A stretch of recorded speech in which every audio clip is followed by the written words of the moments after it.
Hey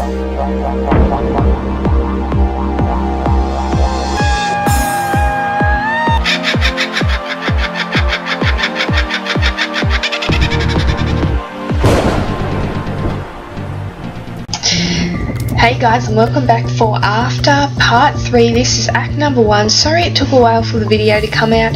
Uni and work commitments just got in the way and I wasn't able to release it on the same day as the first 4 stages. But we're here doing it right now. We've got 10 walkers here and the guys have just smashed their way through them 10.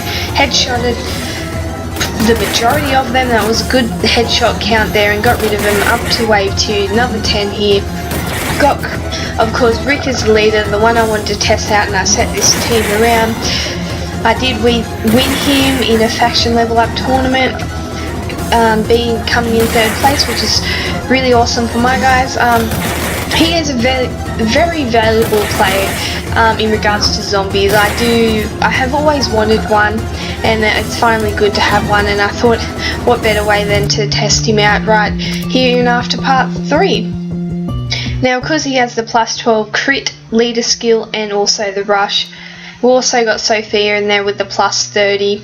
And then we're just, with allies, I'm not choosing the crit allies at the moment with the leader skills. I'm just basically going in a row, choosing whoever's next from the bottom. I just want to talk a bit more about what I was talking about in the previous video, which is the crit and the rushes not stacking up. Now, in the previous video I talked about the crit between Rick and Sophia and how they cancel each other out when one's activated, but what I didn't talk about was that it works for all rushes. So rushes are not stackable and they don't add up together and things like that. So what I mean by that is that if you have a plus 30% attack rush and then you activate another player while that's still on with a plus 20% attack rush, it doesn't make plus 50% attack. It actually cancels out that 30% and then restarts that 20%.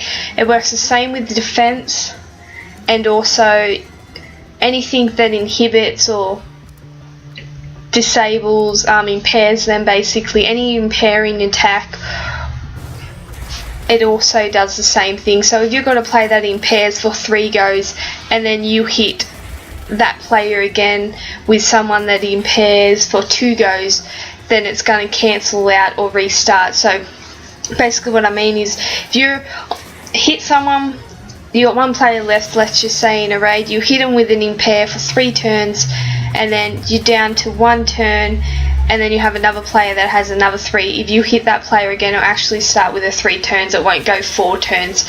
So just be mindful of that. It can get you in a bit of trouble if you're cancelling out higher attack and percentages for lower ones. I also want to clarify that it doesn't mean if you activate an attack rush and then a defense one it cancels out. It's only when it's the same category of attack or category of rush, so attack, defense and defense, crit and crit, impair and impair. So it's the same category of rush and you're using it and you're activating someone within the turns that someone else's rush is still active, then you're going to cancel out that rush and that new one's going to come into play. And that only works on the same that one player. So if you use a rush and it hits 1 player and then you use another attack rush and hit another one, or an impair rush, it's not going to then cancel that out because you're hitting different players.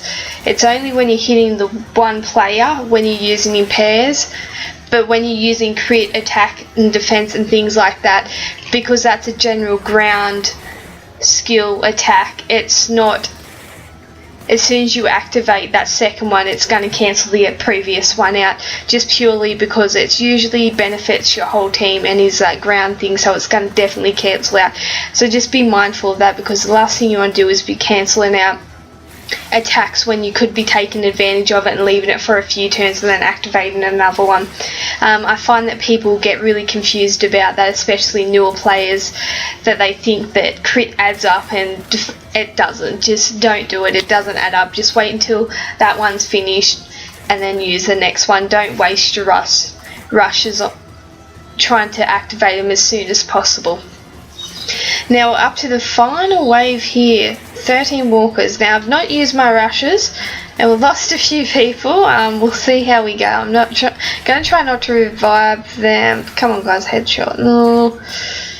Gonna have to pick up the headshots and they're not. So we're down to Sophia. Can she do it? If she can get a headshot here, maybe. No. Okay. Whoa, we just saw that Tennessee in action. So that I absolutely love that rush for zombies. As you can see, very valuable for zombies. And of course using the smell and salt, killing that other walker that was standing over the top of Rick and getting rid of them. Got a bit tough in the end there with the B+ team. Thanks for watching.